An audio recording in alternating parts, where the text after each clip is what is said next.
Hi everyone, it's Stephanie here and welcome back to another video. Today we are going to be creating a winter scene. I'm going to be using the Snow Drifts Cover-Up Die-namics, and I also have the Ready Set Snow stamp set. This one was released last year or the year before, and it's still one of my favorites because it's just winter themed and it has some really cute characters that are all snowboarding.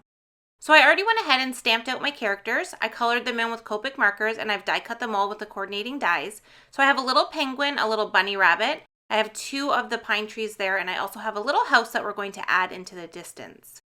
So for the background of this, I want to create a distress inked background, and I kind of want to give it the illusion of being nighttime.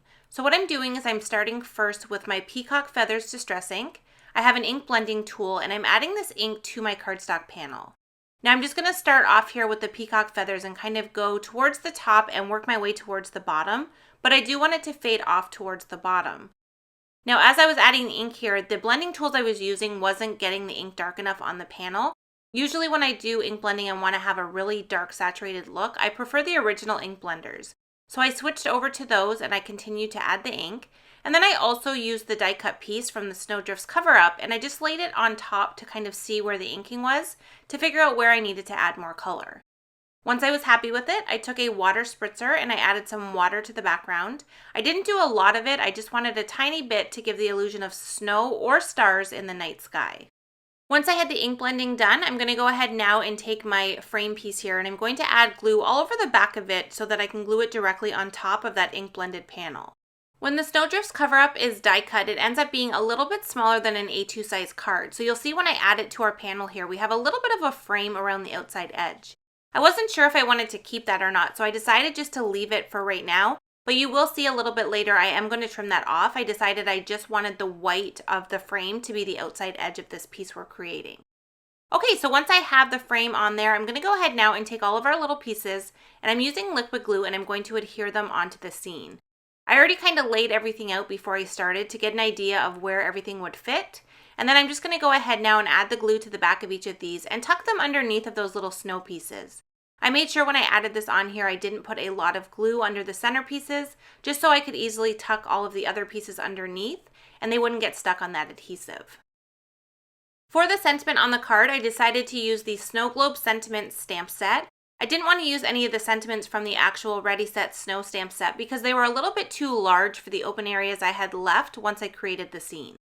So I stamped a Let It Snow sentiment onto black licorice cardstock, and I stamped that with Versamark ink, which is just a clear sticky ink, and now I'm adding some white embossing powder directly over top.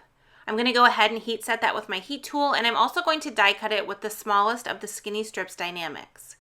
And here's the part where I mentioned before, I decided that I didn't want that little border around the edge of the frame, so I just took my scissors and very carefully used the frame as a guide and trimmed off that extra cardstock all the way around the edges. This is going to allow me to layer this onto a card base and be able to see the card base behind the frame that we've created here. So once I have that die cut, I can go ahead now and add our little sentiment. I'm going to use liquid glue to add some glue to the back of this and adhere it directly over top of that bottom piece of the Snow Drift Cover-Up. If you want to add a little bit of dimension, you could put foam adhesive in behind this, but I decided to keep it completely flat to the card. I trimmed off the extra piece from the side there, and now I'm going to take the whole panel and cover it completely with foam adhesive.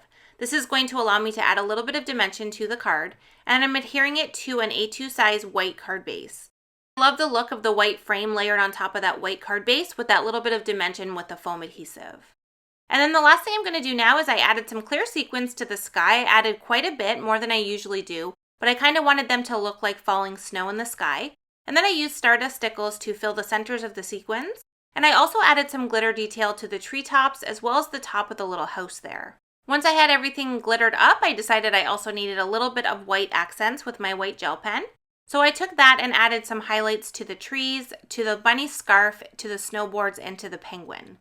And then the last thing I'm going to do once I have the white gel pen detail finished is I'm going to take some clear glaze and I'm going to add it to the goggles of both the bunny and the penguin.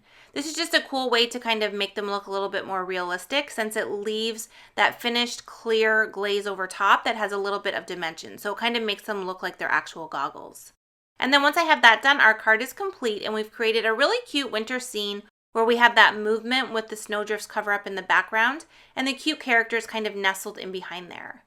I hope today's video gave you some ideas on ways that you can use a background like the Snow Drifts Cover-Up with your stamped images to create a really cool winter scene. As always, I appreciate you being here for another video, and I hope to see you again soon. Thanks so much for watching.